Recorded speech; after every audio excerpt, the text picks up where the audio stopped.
4 चरणों में हुई बम्पर वोटिंग, किसको मिलेगी कितनी सीटें, शेष चरणों में बहेगी किसकी लहर, क्या कहती है श्री संत बेतरा अशोका की भविष्यवाणी, देखिए सिर्फ धर्म ज्ञान पर। नमस्कार, धर्म ज्ञान में आप सभी का स्वागत है। मैं हूं आपके साथ कविता राणा और मेरे साथ मौजूद हैं हमेशा की तरह विश्व प्रसिद्ध सुदर्शन चक्र ज्योतिषाचार्य श्री संत बेतरा अशोका जी। सर, एक बार फिर आपका स्वागत है। नमस्कार। संत बेतरा जी ने कैची धाम से भविष्यवाणी की थी कि इस बार 2019 के चुनाव में बीजेपी को 413 सीट मिलेंगी, जो कि 7 चरणों में होने वाले चुनाव में 4 चरण बीत चुके हैं, अब जो कि 3 चरण शेष हैं। ऐसे में अब वोटिंग के लिहाज से किसका पलड़ा भारी दिख रहा है बीजेपी, कांग्रेस और महागठबंधन में, और 3 चरणों में किसकी लहर दिखेगी, इन्हीं तमाम चीज़ों को लेकर आइए एक बार फिर हम सर से बात करते हैं। सर, क्या लगता है आपको? देखिए, जो भविष्यवाणी थी जो 16 सितंबर 2016 में थी, वो ये थी कि बीजेपी जो है 299 प्लस और एनडीए जो है 408 प्लस लेगी। और कैंची धाम से जो हमने भविष्यवाणी की थी उसमें ये बोला था कि 5 आपके नंबर्स आए हैं, जो था 0, 1, 2, 3, 4 और 7।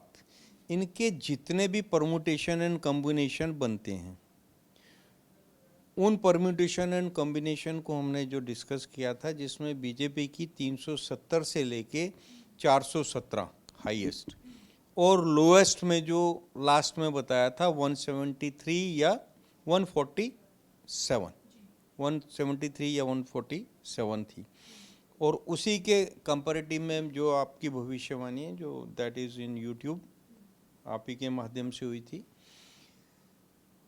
4 चरण का जो इलेक्शन हो चुका है, उसके जो भी ओपिनियन पोल आ रहे हैं या जो भी उसका आउटकम जो मीडिया में डिस्कस हो रहा है, भविष्यवाणी एक बार होती है।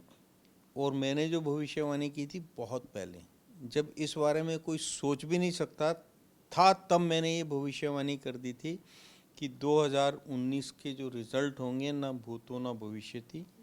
नंबर 2, मैंने ये बोला था कि जेडीयू एनडीए का पार्ट होगा। 2019 के इलेक्शन से पहले एक मेजर सर्जिकल स्ट्राइक होगी, जो हो चुकी है पुलवामा।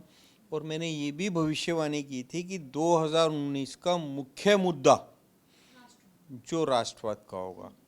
अब देखिए, 28 फरवरी के अटैक के बाद जो सीन चेंज हुआ, फिर उस पुलवामा के बाद जो 28 फरवरी को जो रिएक्ट किया था इंडिया ने, उसके बाद अब जो सबसे बड़ी उपलब्धि है, जिसको हम उपलब्धि मानते हैं, जो मसूद अजहर पर जो है इंटरनेशनल बॉडी ने बैन लगा दिया और उसको आतंकवादी घोषित कर दिया। तो ये सबसे बड़ी, बाकी के 3 चरणों के लिए राष्ट्रवाद के साथ एक एडिशनल आपका जो है पॉइंट है कि वहाँ पर भी इन्होंने जो है बहुत बड़ी सक्सेस हासिल की। इंटरनेशनली मोदी जी ने जो अपने विचार रखे थे उग्रवाद और आतंकवाद के ऊपर और आतंकवादियों के नियंत्रण के लिए, उस पे इंटरनेशनल बॉडी ने जो एक्शन लिया, भले ही वो इलेक्शन से पहले है, अपोजिशन इसको कुछ भी बोल सकती है, लेकिन this is a biggest achievement for Modi ji. अगर इंटरनेशनल बॉडी आप ही की बात मान लेते हैं कि भैया विपक्ष जो कह रहा है कि ये जो है इलेक्शन से पहले का कुछ इसी टाइम क्यों लगाया, आप जरा सोचिएगा। अगर इंटरनेशनल बॉडी आपका साथ दे रही है तो इसका कोई तो कारण है। आप भारतीय होके मोदी जी को साथ नहीं देना चाहते हैं, इसीलिए कि आप अपोजिशन में बैठे हैं, आपको कुर्सी नजर आ रही है।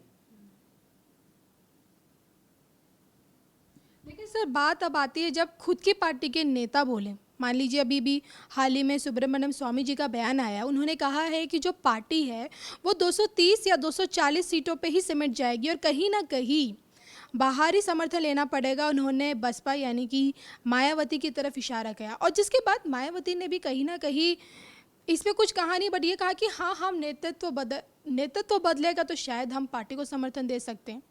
तो क्या लगता है कि कहीं ना कहीं सीट आते आते रुक जाएगी और बीजेपी को कहीं से सहयोग लेना पड़ेगा?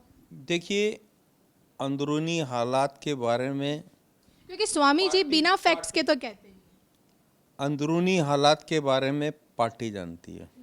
मेरी जो गणना है 16 सितंबर 2016 की है और मैं उस गणना पर 23 मई तक बिल्कुल 100% कायम हूँ कि that will happen by the year. ऊपर वाले की दया से अगर पहले 5 पॉइंट अगर करेक्ट जा रहे हैं तो छठा पॉइंट जो रिजल्ट है वो भी ठीक होना चाहिए। लेकिन अब अगर बात करें विपक्ष की, एक तरफ ममता बनर्जी हैं जो कहती है कि बीजेपी की एक्सपायरी डेट आ गई है, दूसरी तरफ प्रियंका गांधी वाड्रा है जो कि कहती हैं कि अमेठी का ही सांसद देश का प्रधानमंत्री बनेगा, हम बिल्कुल जीत रहे हैं। तो चुनाव के दौरान जो कि अब 3 चरण शेष हैं और इस तरह से विपक्ष का भरोसा, जिस कॉन्फिडेंस के साथ वो कह रहे हैं कि सिर्फ हम ही जीत रहे हैं, तो क्या ये विपक्ष की एक चाल है एक मोदी विरोध हवा बनाने की? देखिए, आप एक्सपायरी वर्ड आपने यूज़ कर लिया है। एक्सपायरी का मतलब आप समझते हैं? जाने वाला। अगर कोई जा रहा है तो उसके लिए जो बचा वो भी एक्सपायरी है और खुद जो जा रहा है वो तो एक्सपायर्ड हो ही रहा है। तो ममता जी ने किस उसमें बोला, आइदर शी इज़ गोइंग और शी इज़ सेइंग कि बीजेपी इज़ गोइंग। हालात जो बता रहे हैं, सुनामी जो बता रही है, लहर जो बता रही है, जो हालात हैं वेस्ट बंगाल के, वो ये बता रहे हैं कि ममता दीदी जी अब जा रही हैं। अब अगर बात करें सर, अभी हाल ही में जो कूटनीतिक जीत मसूद अजहर के मामले में मोदी सरकार को मिली है, तो क्या लगता है कि इसके बाद 3 चरणों में अब जो वोटिंग होगी तो उसमें क्या पासा एकदम पलटेगा, कहीं कि एकदम धमाकेदार वोट मिलने वाले हैं बीजेपी को? देखिए, क्योंकि कहीं ना कहीं पीएम मोदी जी अपनी इस उपलब्धि को, अब जहां भी वो रैली कर रहे हैं, अपनी इस बड़ी उपलब्धि को भुना तो रहे हैं। देखिए, पासा तो शुरुआत से ही पलट चुका है। जो 4 चरण के जो परिणाम हैं और बाकी के 3 चरण के परिणाम में ये एक एडिशनल हो गया, एक एडिशनल अचीवमेंट होगी। पहले 4 चरण में राष्ट्रवाद का जो मुद्दा कहीं नज़र ही नहीं आ रहा था, वो मुद्दा अचानक बना और राष्ट्रवाद के तहत हर एक व्यक्ति ने अपने अधिकार का पालन किया है।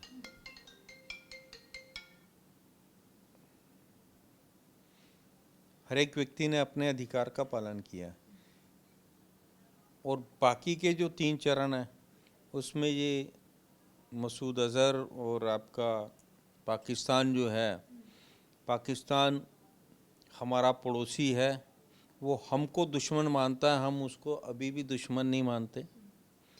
उसकी जो बुरी हालत है उसका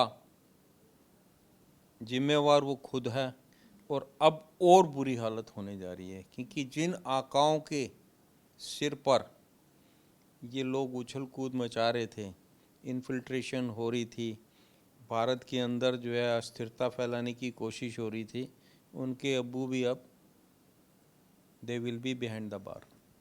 चलिए सर, हमसे बातचीत करने के लिए आपका बहुत बहुत शुक्रिया। तो ये थे हमारे साथ सनबेत्रा जी, जिन्होंने बताया कि भले ही